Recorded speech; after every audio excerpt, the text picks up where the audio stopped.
فاعوذ باللہ من الشیطان الرجیم بسم اللہ الرحمن الرحیم عالم الغیب فلا یظہر علی غیبہ احدا الا من ارتضی بالرسول صدق اللہ العظیم۔ درود شریف ذرا شوق سے پڑھیں۔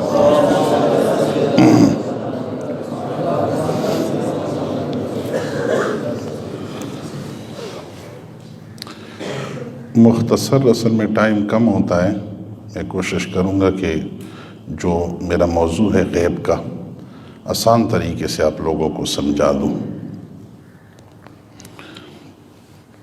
یاد رکھیں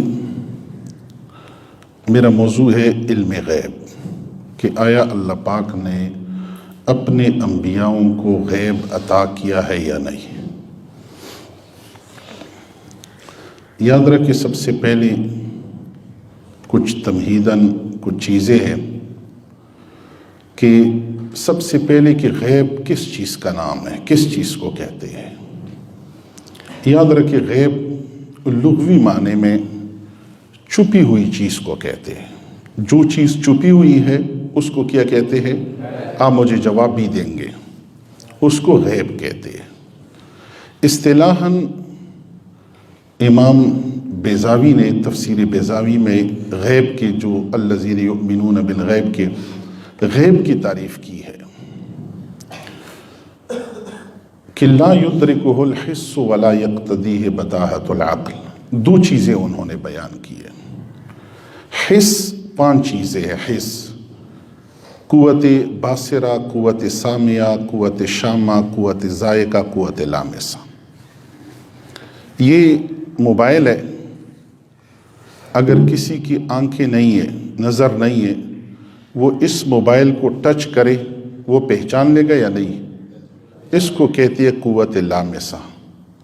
اس کے ذریعے سے انسان کو علم حاصل ہوتا ہے، عقل کے ذریعے سے اور ان 5 چیزوں کے ذریعے سے۔ کتنی چیزیں؟ حواس خمسہ اس کو کہتے ہیں۔ آسان الفاظ میں 5 چیزیں ہیں۔ آنکھیں ہیں اور کان ہے، لمس سے ٹچ ہونا، ذائقہ ہے، ذائقے سے بھی پتہ چلتا ہے نا یہ کیا ہے، اور سونگنے سے بھی پتہ چلتا ہے قوت شامہ کہ یہ کیا چیز ہے۔ اس 5 چیزوں سے بھی علم حاصل ہوتا ہے، اور عقل سے بھی۔ عقل کا مقصد کیا ہے؟ عقل سے ہم کیسے، مثلا کسی نے کہا کہ میں 1 منٹ میں سعودی عرب پہنچ گیا، 1 منٹ میں۔ یاد رکھیں یہ خبر، یہ جملہ آپ کو کہ 1 منٹ میں پہنچا ہوں، یہ کانوں نے آپ کو پہنچا دیا، کانوں کے ذریعے سے۔ کس کے ذریعے سے؟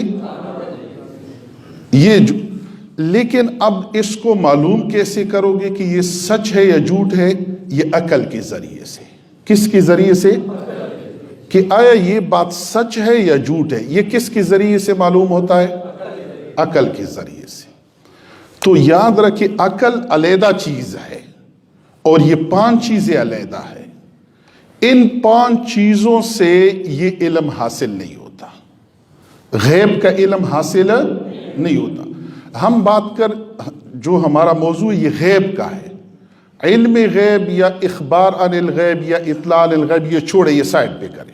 غیب کی بات ہے، جو اختلافی موضوع ہے یہ غیب ہے۔ علم غیب یا اطلاع عن الغیب یا اخبار عن الغیب یہ ایک ہی بات ہے۔ تو پہلا یعنی لغوی معنی کیا ہے؟ چھپی ہوئی چیز کو کہتے ہیں۔ اصطلاحی معنی میں کس کو کہتے ہیں؟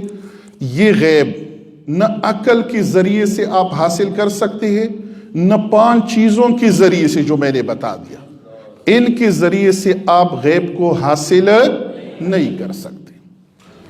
اب آ جائے، یاد رکھیں کہ یہ اختلاف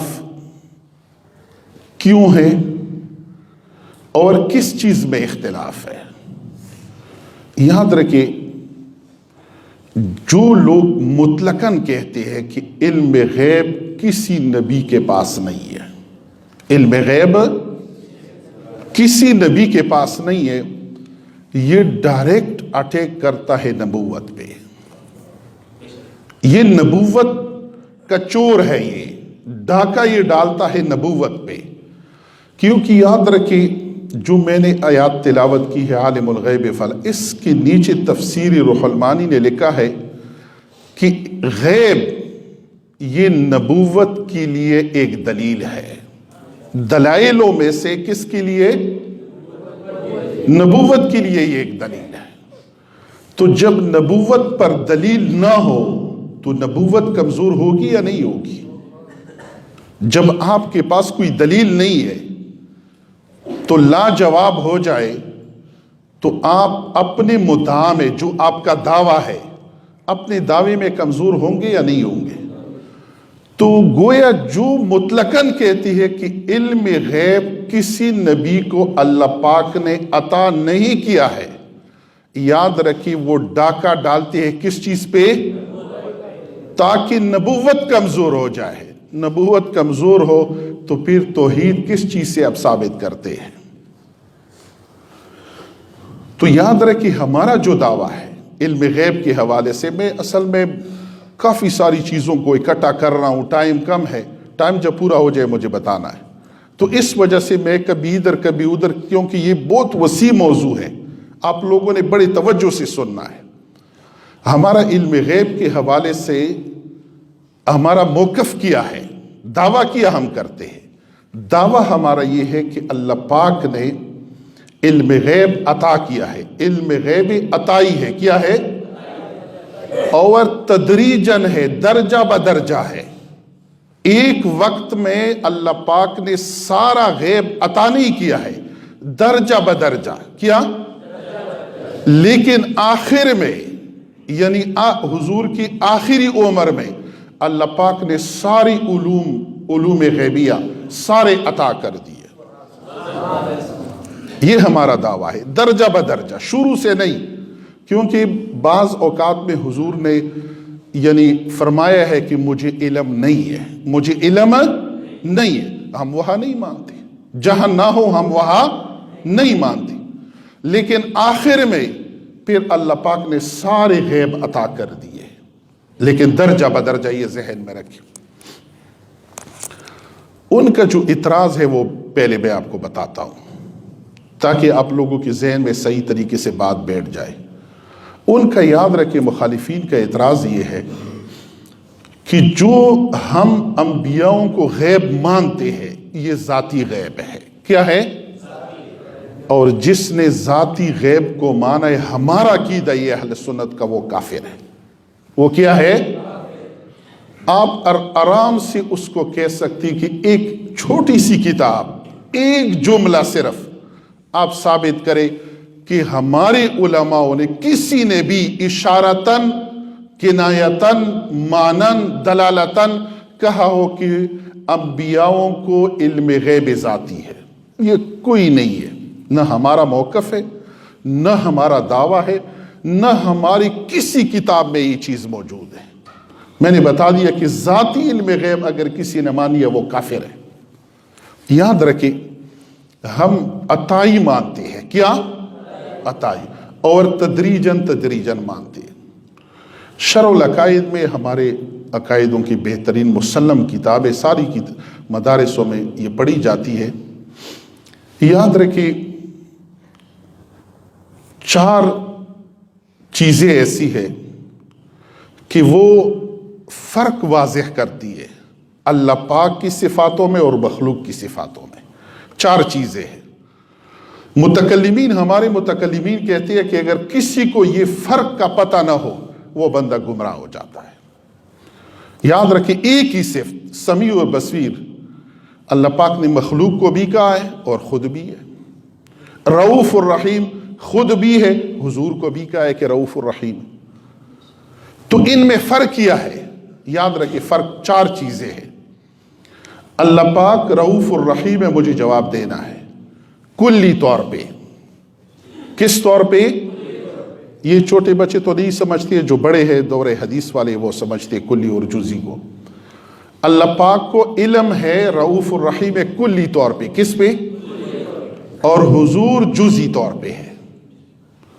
نمبر 1. نمبر 2، حضور کے پاس، اللہ پاک کے پاس جو رؤوف الرحیم قدیم ہے، یہ یعنی شروع سے ہے، ابتدا نہیں کہہ سکتے کہ فلاں دن سے یا قدیم ہے، اور حضور حادث ہے۔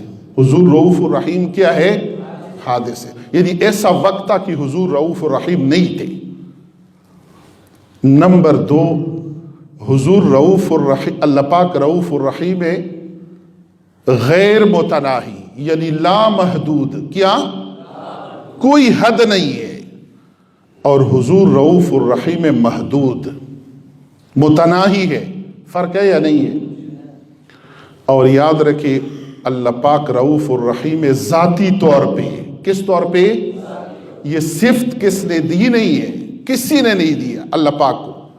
اور حضور رؤوف الرحیم ہے عطائی طور پہ۔ یہ 4 چیزیں یاد رکھیں۔ جب مخلوق اور خالق کے درمیان کسی کو فرق کا پتہ نہ ہو، وہ بندہ گمراہ ہو جاتا ہے۔ تو یاد رکھیں، ہم علم غیب حضور کو مانتے ہیں عطائی طور پہ۔ کس طور پہ؟ ذاتی طور پہ ہم نہیں مانتے۔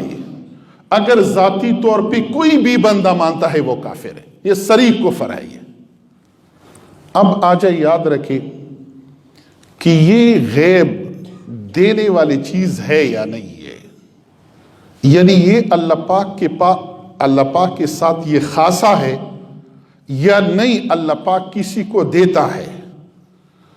تو قرآن کریم میں سورہ جن میں عالم الغیب فلا یظہر علی غیبہ احدا الا من ارتضی من رسول، غیب کا جاننے والا کسی کو ظاہر نہیں کرتا غیب، اللہ پاک خود کسی کو ظاہر نہیں کرتا۔ یہ اللہ پاک نے جو فرمایا کہ کسی کو ظاہر نہیں کرتا رب، اس کی فضیلت بیان کرنا چاہتا ہے اللہ پاک۔ الا من ارتضی من رسول، اعلیٰ حضرت نے ترجمہ کیا ماں سوا پسندیدہ رسولوں کو، ماں سوا۔ اس سے یہ ثابت ہوا کہ یہ چیز دینے والی چیز ہے۔ کیا چیز ہے؟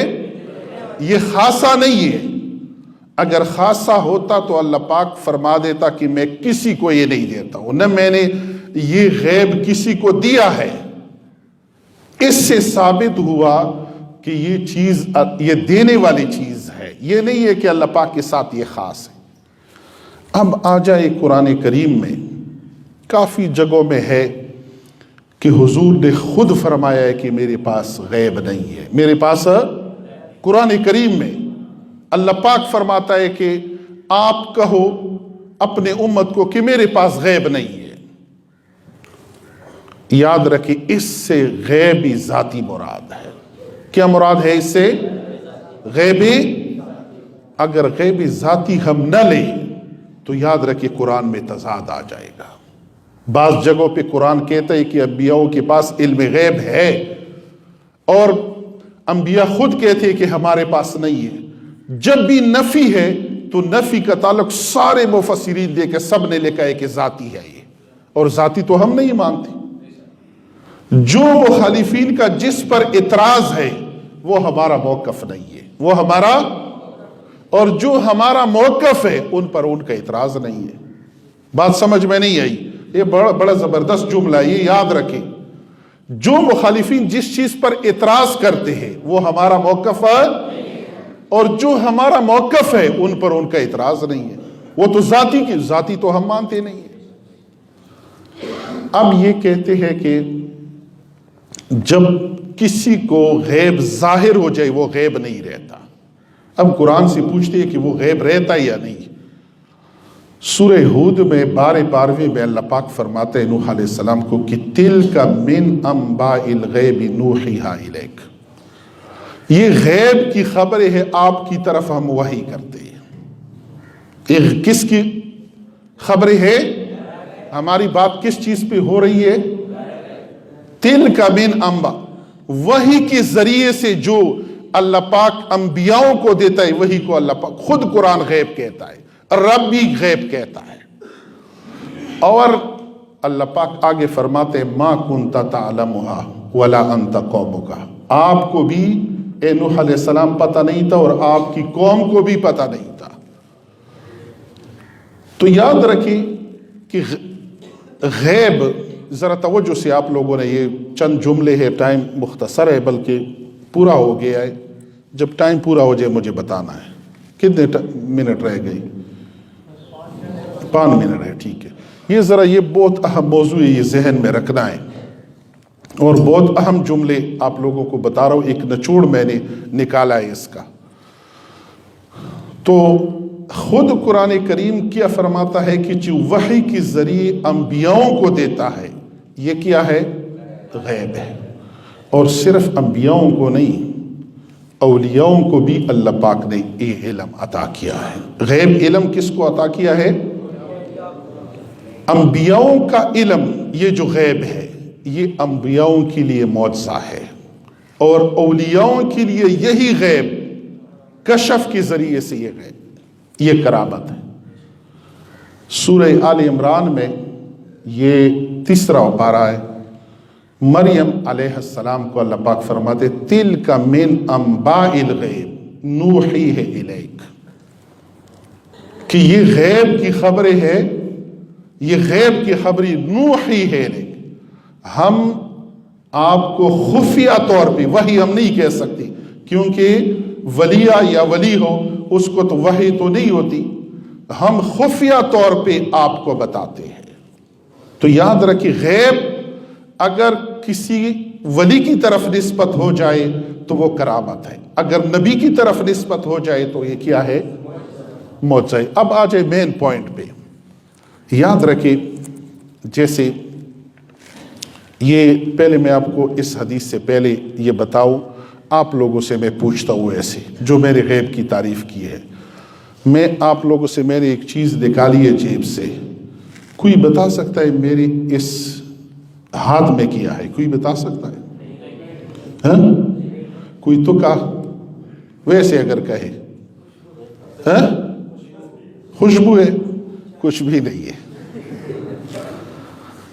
یاد رکھے ابو جہل نے، مین پوائنٹ پہ صرف آتا ہوں، اتنی احادیث بخاری بری ہوئی ہے، یقین کرے مسلم، بے تحاشا مفسرینوں نے، یعنی کسی نے غیب کے حوالے سے انکار، کیونکہ بخاری بری ہوئی ہے، مسلم، ترمذی، ابو داؤد صحیح ستہ آپ اٹھائے، پہلی صفحہ، دوسرے صفحہ نہیں، پہلے صفحہ اٹھائے، غیب کا علم ہے۔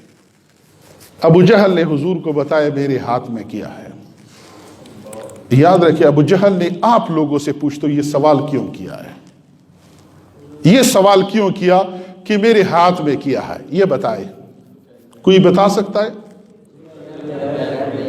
یہ بات ہے، یاد رکھیں ابو جہل کا یہ عقیدہ تھا کہ اگر یہ نبی ہو تو اس کے پاس غیب ہونا چاہیے، اگر غیب نہیں ہے یہ نبی ہو نہیں سکتا۔ اگر غیب ہمارے پاس بھی نہیں ہے، نبی کے پاس بھی نہیں ہے، تو مجھے بتائے فرق کیا ہے پھر؟ اگر کوئی وزیر آ جائے ادھر، وہ کہ میں وفاقی وزیر ہوں، ایک منصب ہے نا، نبوت بشریت میں سب سے بڑا منصب ہے، بشریت میں سب سے بڑا منصب کیا ہے؟ نبوت۔ ایک مثال دے رہا ہوں سمجھانے کے لیے، ایک وفاقی وزیر آ جائے کہ میں وزیر ہوں، آپ لوگ ڈائریکٹ کہیں گے یار ہمارے لیے کیا کر سکتے ہو آپ؟ ظاہری بات ہے فرق ہوگا نا، وہ وفاقی وزیر ہے، ہم نہیں ہے۔ اگر وہ کہے کہ میں کچھ نہیں کر سکتا ہوں تو لاتوں سے ماریں گے اس کو یا نہیں؟ ہاں؟ وجہ کیا ہے اس کے پاس؟ تو وہ تو ایک منصب کا دعویٰ بندہ کرتا ہے کہ میں نبی ہوں اور اس کے پاس کچھ بھی نہیں ہے، وہ غیب کو جانتے ہی نہیں۔ تو ابو جہل کے سامنے اگر حضور، ویسے سمجھانے کے لیے، اگر لاجواب ہوتے تو مجھے بتائے پھر کیا ہوتا؟ ابو جہل کے لیے جواز بنتا یا نہیں بنتا کہ میں کیوں میں ایمان نہیں لاتا؟ وہ ان کو تو کوئی پتہ ہی نہیں ہے، میرے ہاتھ میں کہ یہ پتہ نہیں ہے یہ کس چیز کا نبی ہے۔ مجھے بتائے کہ اگر حضور العیاذ باللہ ابو جہل کے سامنے لاجواب ہوتے، مجھے بتائے پھر کیا ہوتا؟ حضور نے کیسے منہ توڑ جواب دیا ہے۔ سب سے یاد رکھے، میں نے آپ کو بتا دیا کہ سب سے پہلے تو یہ پتہ ہونا چاہیے کہ ہاتھ میں ہے کوئی چیز ہے یا نہیں ہے، اس کے بعد دوسرے درجے پہ ہے کہ کیا چیز ہے. حضور نے یہ نہیں بتایا کہ میں بتاتا ہوں. دیکھو حضور کے لیے وہ جو پتھر تھے وہ غیب، اور پتھروں کے لیے حضور غیب، کیونکہ میں نے بتا دیا چھپی ہوئی چیز ہے. یہ غیب کس چیز کو کہتے ہیں؟ میرے ہاتھ میں جو چیز ہے آپ لوگ عقل سے یا کسی چیز سے 100 سال بعد معلوم کر سکتے ہیں؟ توکے کے بغیر معلوم کر سکتے؟ نہیں کر سکتے. تو حضور کے لیے یہ پتھروں کے لیے حضور غیب، حضور کے لیے پتھر غیب. لیکن حضور نے بتایا کہ جس طرف میں اشارہ کرتا ہوں میری نظر رحمت کی نظر پڑتی ہے، وہ چیز مجھے جانتی ہے کہ یہ کیا ہے. حضور نے میں نہیں بتاتا ہوں، یہ چیزیں خود بتائے گی کہ یہ کون ہے. اور کلمہ پڑھ لیا. اور آخری بات بخاری کی پہلے صفحے پہ آپ اٹھائے، امیہ ابن خلف سردار مکہ کا ایک صحابی رسول کے ساتھ دوستی ہے، سعد ابن معاذ، بخاری میں پہلے صفحے پہ. اس نے بتایا، سعد ابن معاذ نے بتایا امیہ ابن خلف، حضور نے بتایا کہ میں تمہیں قتل کروں گا. جنگ بدر کی تیاری ہو رہی ہے، ابو جہل آیا، امیہ ابن خلف کو کہا کہ تیاری پکڑو. اس نے کہا میں نے کوئی تیاری نہیں پکڑی ہے. میں نے یہ کیا ہے، مجھے تو حضور نے پیغام بھیجا ہے کہ میں نے تمہیں قتل کرنا ہے. قتل کب حضور کب قتل کریں گے؟ ابو جہل نے بھی نہیں کہا، اپنی وائف بیوی کو کہا امیہ ابن خلف کہ حضور نے یہ کہا کہ میں تمہیں قتل کروں گا. بخاری کی حدیث کیا ہے، ان ذالک ففزع لذالک فزعا شدیدا، کانپنے لگا وہ. اسی طرح جب یہ خبر پہنچی کانپنے لگا. اسی طرح کانپنے کی کیا ضرورت تھی؟ کل کیا ہوگا کسی کو پتا ہے؟ پرسوں کیا ہوگا، پتہ نہیں کتنے ہفتے اس پہ لگے. حضور نے بتایا. اس نے کیا کہا؟ اس خبر کی وجہ سے اس کو پتا تھا امیہ ابن خلف کی حضور کے پاس غیب کا علم ہے. کہا کہ واللہ قسم اٹھا رہا ہے، لَأَشْتَرِيَنَّ أَجْوَدَ بَعِيرٍ بِمَكَّةَ، سب سے بہترین سواری میں لوں گا. بخاری کے پہلے صفحے پہ، دوسری صفحے پہ بھی نہیں، پہلے صفحے پہ ایسی سواری لوں گا کہ وہ مجھے بگا کے واپس لے آئے. ابو جہل نے کہا کہ اگر آپ نہیں جاتے تو جوان نہیں جائیں گے، مکہ کی کوئی جوان نہیں جائے گا. تم ایسا کرو کہ یعنی آدھے راستے تک چلے جاؤ، پھر کسی طریقے سے واپس آ جاؤ تاکہ یہ جنگ بدر کے لیے صحیح تیاری ہو جائے. اس نے کہا میں آدھے راستے سے واپس ہوں گا. حضور نے بتایا کہ بدر میں تمہیں قتل کروں گا، میں بچ نہیں سکتا ہوں. بخاری کی حدیث کے الفاظ یہ ہے کہ بدر میں وہ قتل کیا گیا. تو یاد رکھیں یہ کیا ہے؟ یہ غیب ہے. کفاروں کا بھی یہی عقیدہ تھا کہ حضور کے پاس غیب ہے. اگر حضور کے پاس غیب نہ ہو، یاد رکھے، تو نبوت کے لیے پھر حضور کے پاس دلیل نہیں، اور جب دلیل نہ ہو تو نبوت کمزور، جب نبوت کمزور تو توحید حضور پھر بیان نہیں کر سکتے. توحید پہ دلائل نہیں.